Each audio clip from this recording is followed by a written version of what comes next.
ભયા લાખ ગુના બક્ષિસ પણ બાબત એવી છે કે જ્યાં સુધી એ બાબત જમ છે તેમ આપણા જીવનમાં ના બેહે ત્યાં સુધી બહુ કાચું કોમ કહેવાય. કેવું કહેવાય? જે મહાપુરુષો કહી રહ્યા છે એ બાબતો આપણા જીવનમાં જેમ છે તેમ ઉતારવાની વાત છે. જેમ છે તેમ આપણે વાતને સમજવાની છે અને સમજી વિચારીના જીવનને બનાવવાનું છે.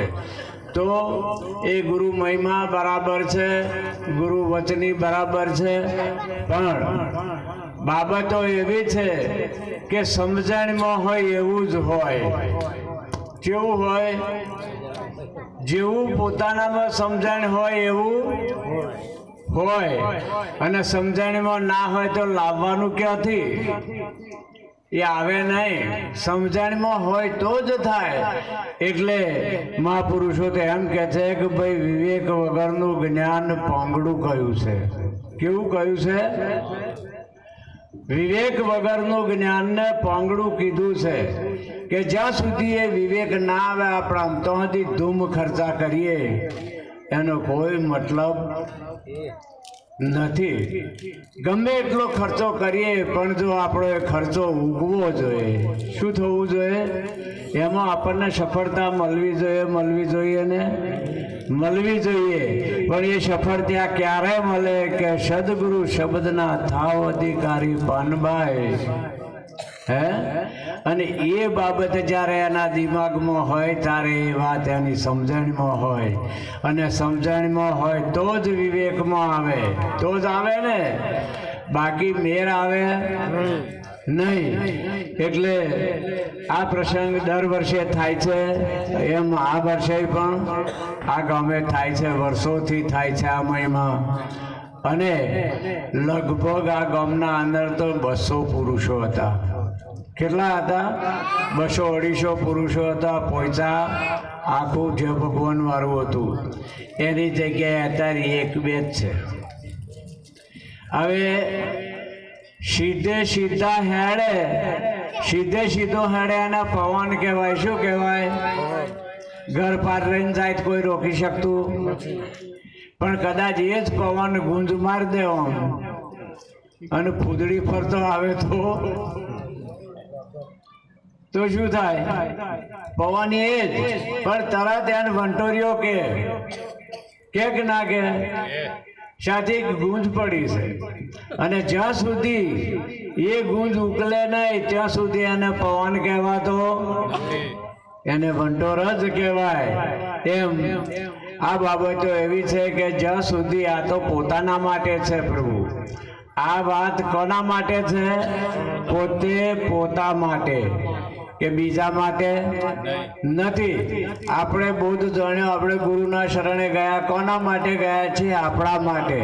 તો આપણને ગુરુ મહારાજે જે કીધું છે એ બાબત આપણે વણીને આપણે એને નક્કી કરી લેવાની આવે કે ના આવે? કીટને ઈવેર પકડે, દર બનાવીને અંદર પૂરીને સીલ માર દે, પછી ઈવેરની જીગર નહીં કે તોડવાનું. એ ભમરી એને અડે જ નહીં, ઉપર ફીટ કરી દે.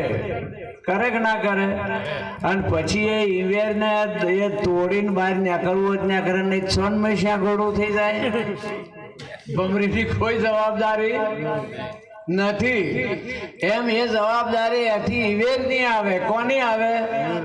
જે કીટ પકડ્યું છે એની આવે કે હવે મારે શું કરવું, કેવું રહેવું, શું કરવું, શું ના કરવું. આ બાબતો જે કંઈક છે એ પોતા માટે છે, ને પોતાને જે વિચારવાનું છે ત્યાં સુધી અંત આવે એવો.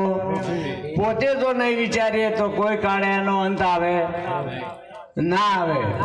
કેમ કે જો ઘણા પ્રસંગો બને છે, સાંભળીએ છીએ, આપણા હદી આવે છે કે 2 સત્સંગીઓને ટક્કર થાય ત્યારે એ ગુરુ મુખ્ય જ. ગુરુ મુખ કહેવાય ને. આ બધું કોનું કહેવાય? આ મુખ કોનું છે? બધું ગુરુનું. અને હોમાં અમે કદાચ ટકરાઈ જાય તો એ મુખ કોનું?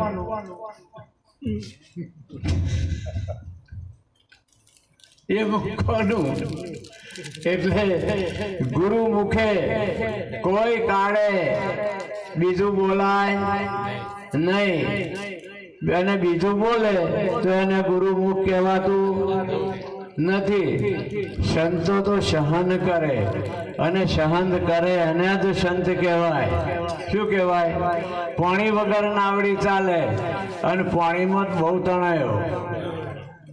પાણીમાં નાવડો બહુ ખેંચાઈ ગયો, પણ આ તો પાણી વગર નાવડી હેડે તો બરાબર છે. પાણી વિના મારી નહીં આ ચાલે, રૂપિયા ત્રિવેણીમાં ઝંડા સદા રહે. આનંદા સાચા ગુરુના બંદા સદા રહે. આનંદા જો આપણને મહારાજ જ સાચા મળ્યા છે તો આપણને સાચા જ બનાવે, બીજું બનાવે, બીજું કશું આવડે એમને? સત્ય હોય સત્ય જ સમજાવે, અસત્ય અહીંયા આવતું. અને અંધકારને કાઢવા માટે જ સદગુરુની જરૂર પડે, કેમ કે આ આંખે ઈશ્વર દેખાય એવા નહોતા. ચર્મ દ્રષ્ટિએ દેહને દેખે, આચમ દ્રષ્ટિએ હરિ આપ. અવતારીને કોઈ ના જાણે ભલે બેટો હોય કે. એટલે સદગુરુ મહારાજની દ્રષ્ટિ વડે જ ઈશ્વર દર્શન થાય છે. આપની દ્રષ્ટિએ કોઈ કાળે દર્શન થતો નથી. પોતાની દ્રષ્ટિએ સદગુરુ અંજન વાજે. મહારાજ ભજન ગાતા હતા, કાજલ નાછો કાઢી અને અંજન દીધો વાજી. અનુભવીનો કુકડો બોલ્યો, અજ્ઞાની દરવાજા ખોલો, જ્ઞાનની ઉગાડી હરિએ આટડી. એમ સદગુરુ મળે તો જ આ બારું ખુલી જાય એવું છે, બાકી મેર ખાય એવો નથી. એટલા માટે સંતો મહિમા કરી રહ્યા છે, એટલા જ માટે પરિશ્રમ કરી રહ્યા છે. તમે વિચારી જુઓ કે કેટલોય માટલો ઘડે પ્રજાપતિ, મારી જોડે જ હતા પેલા બેઠા, કેટલોય માટલો બનાવે અને એમાં સીધે સીધો પાકે તો પોણિયારે જાય, પણ કેટલોય નહીં તાપ ના બેઠા, કોઈ વાંકું થઈ ગયું, કોઈ એ થઈ ગયું, એમાં પ્રજાપતિનો દોષ ખરો? તા પ્રજાપતિ ગોડો નહીં ત્યાંનું ઉછેદ દે, ઉછેદ દે. વચ્ચે અડધે બે ભાગ કઈ નાખે, કોઠો કઈ નાખે આટલી, અને પછી એકનું બનાવે કલ્યાણું. તે પેણ હરખો ના તપ્યો તાર જેટલા વાર ભઠિયો શાકે એટલા વાર પેલા કોઠા મેલે ચારે બાજુ. તે એની હસ્તી રહેતો હતી અને તાપ તાપને તા હવેરા સહન કર્યું હતું. શું ઓટી હતી? મહારાજે કહ્યું એવું હવેરાહી કર્યું હતું, કોઈ બાદ આવવાનો નતો, પણ ના વેઠાયું, અને ના વેઠાયું છણકો કરીને નાઠા. તે ચો જતા રહેશો. એક વાર મારે એવું બનેલું કહું કે મહારાજ શ્રી આવે અને બહુ પજવે. પરજવે એટલે નિમિત્ત બાર પરજવે. ના માગવાની વસ્તુ માગે, જા હા કરી આ લઈ આવીને, જા કાજુ કરી આ લઈ આવીને, જા આ લઈ આવીને, તે લઈ આવીને, નહાય નહાય જ કર. તે આવતા જોયા એટલે તારું મારીને બંધા હેડ નાઈ ગયો ખેતમ. તે વીરસિંહ મહારાજ ને હરિસિંહ મહારાજ ને ભિખારામાં તાઈને આવેલા. એટલે કે મારા ઘરના તારું કોણે માર્યું? તોડ તે તારું તોય ન્યા છું. મેં તપાસ કરી તા કોઠી બાજરી, તો મને વાદરી કાઢીને વીરસિંહ ને મોકલ્યા કે તા વેચાય. વેચીને આવ્યા અને સિંગ દાણા લાયા, ગોર ને સિંગ દાણા ખાઈ બેઠા બેઠા. હું મેં કાવા જનારા નહીં લાવી છું ઘેર.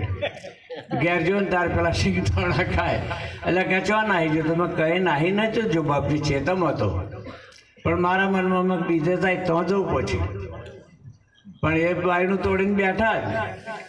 એટલે મારું હું ને મારું ની કરજે તું હોરી, ખોવાયું હોય તોથી લેજે તું ખોરી. હું અને મારું ની કે કર દે હોરી, ખોવાયેલું ધન તું લેજે ખોરી. જાગજે જીવડા આવે ઊંઘેશ નહીં, કરેલા કોલને આવે ભૂલીશ નહીં.